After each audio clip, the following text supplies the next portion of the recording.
Tidak boleh ngerangkep jabatan.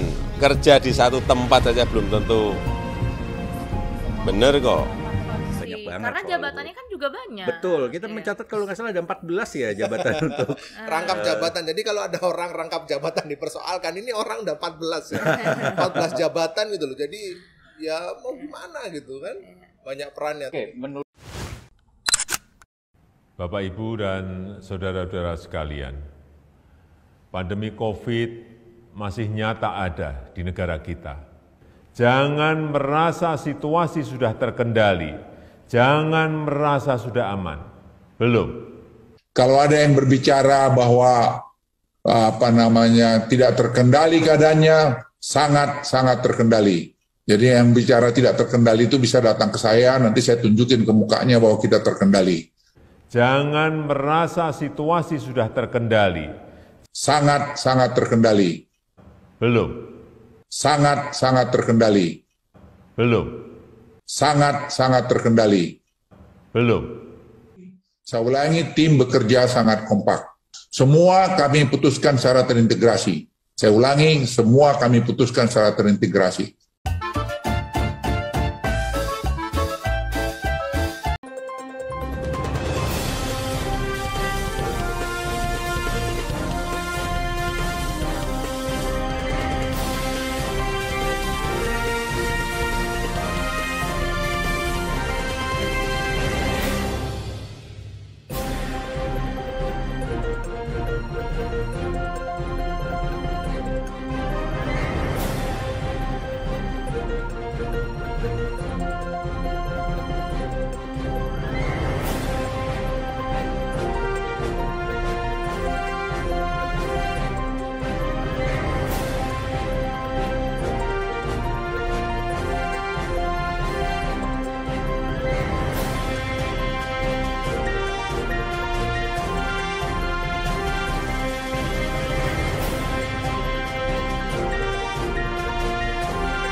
Iya, Joko Widodo dinilai sebagian besar pihak sudah dikuasai oligarki. Bahkan, pengamat politik dan militer Salim Said menyimpulkan, akibat dikuasai oligarki itu, Jokowi tidak leluasa berbuat yang terbaik untuk rakyat.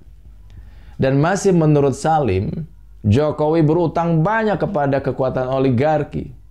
Apa yang dihadapi Jokowi adalah pengutang-pengutang yang mengutanginya menjadi presiden. Selain oligarki, sejumlah partai politik yang masuk dalam bagian koalisi juga dikabarkan ini mulai meninggalkan Jokowi satu persatu ya, untuk mencari selamat gitu. Sambil mulai melihat siapa sih sebenarnya yang potensial untuk jadi presiden baru. Dan mulai itu pelan-pelan menghindar dari Jokowi, mendekati potensi yang baru ini. Ya itulah mental sebagian politisi kita. Merangkul, meninggalkan, dan mencecar. Kita bisa menilai bagaimana negara ini dikelola dengan tidak mempunyai kecerdasan, kekuatan, ketegasan, dan kewibawaan untuk mengendalikan.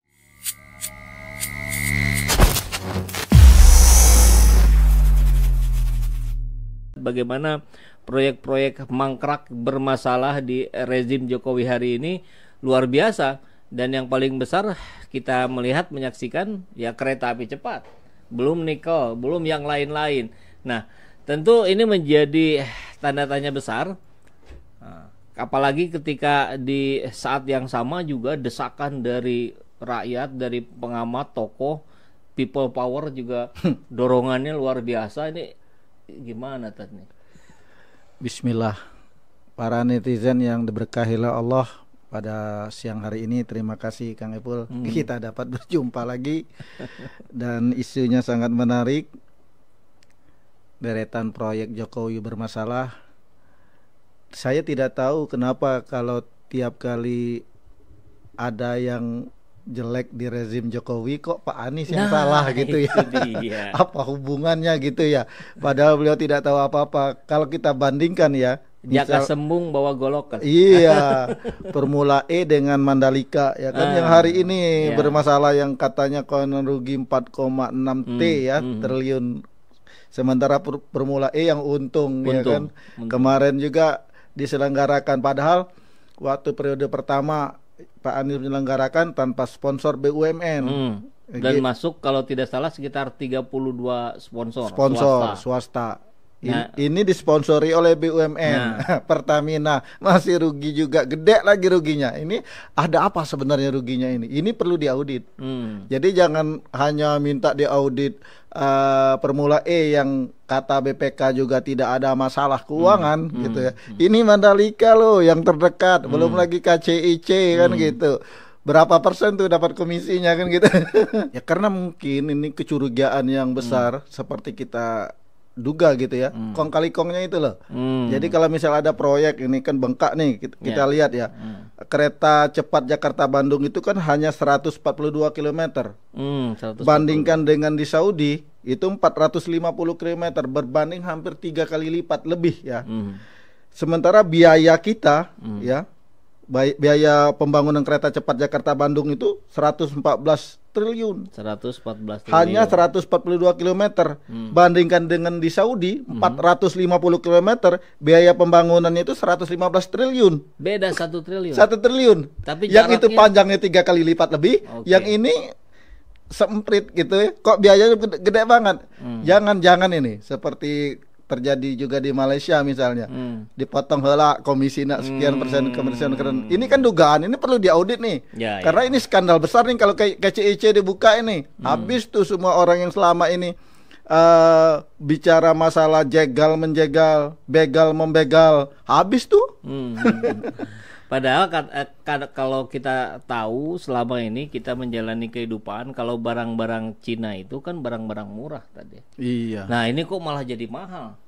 Bahkan lebih mahal dari kereta yang ditawarkan proposal dari Jepang dari Jika ya. Ya jauh lebih mahal. Ya awalnya murah, lama-lama membengkak jadi mahal. Dan termasuk ini tiketnya katanya tidak akan jauh berbeda dengan tiket Agro Parahyangan Bandung Jakarta, demi untuk tidak memberatkan rakyat katanya. Saya sih pertanyaannya begini, kalau tiketnya justru diturunkan, itu utang kapan kebayarnya gitu? Break even pointnya kapan? Dengan saya ngitung ya, saya baca di media, tiketnya 300.000 saja, itu break even pointnya 40 tahun. 40 tahun. Bayangkan jauh lama sekali ya. Nah sekarang kan mau sama tiket dengan Agro itu sekitar 150 sampai 200. Berarti berapa tuh? 1 abad. Belum bunganya kan gitu. Terus kalau kita lihat nih Kang Epul nih, dari harga tiket, terus taruhlah murah sama dengan Parahyangan. Siapa yang mau naik? Ya. Masalahnya kan gini, dari Halim sampai dengan Padalarang, tidak Bandung. Terintegrasi lagi. Kan kalau terintegrasi, oke lah kita bayar 100 tiket kereta cepat ya, 200.000. Tapi misalnya kita dari Bandung sudah disediakan transportasinya, mau itu bis, mau apa itu sampai dengan stasiun tempat kita akan naik di Padalarang misalnya. Kalau tidak terintegrasi, jauh lagi yang katanya hanya 30 menit, yang nambah. Naik Parahyangan 2 jam 45 menit malah hampir sama dengan naik Parahyangan. Terus ngapain? Belum dari Jakarta kota ke Halim itu macetnya luar biasa. Tapi yang Agro Parahyangan konon katanya tempo hari kita dengar justru mau ditutup. Ketika KCIC ini dibuka, ini mau ditutup biar pindah ke sini. Dan ini skenario Allah. Kan katanya KCIC ini mau dibuka Jakarta Bandung itu kan Juni mau ditutup kan Parahyangan. Dengar info lagi terakhir itu kereta cepat Jakarta Bandung baru akan beroperasi Januari 2024. Keburu presiden baru, makanya ada yang ketakutan dengan istilah perubahan. Takut dia dengan perubahan kan gitu. Presiden baru nggak usah bicara perubahan. Luar biasa LBP ya. Dia bukan hanya bisa mengatur presiden yang sekarang, presiden yang akan datang pun sudah mulai dia atur gitu. Jangan bicara perubahan, luar biasa ini.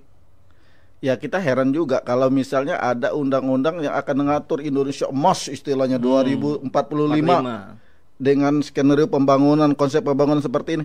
Itu kan tergantung presiden yang akan datang yang akan menjalankan undang-undang itu. Kalau ini ternyata tidak berpihak kepada rakyat, siapa yang mau ngejalanin? Kan kita ingin meluruskan jalan, menghadirkan keadilan kan gitu. Kalau ternyata pembangunan hari ini yang kita hutangnya numpuk, kita ambil contoh KCIC yang tidak rasional itu, ya.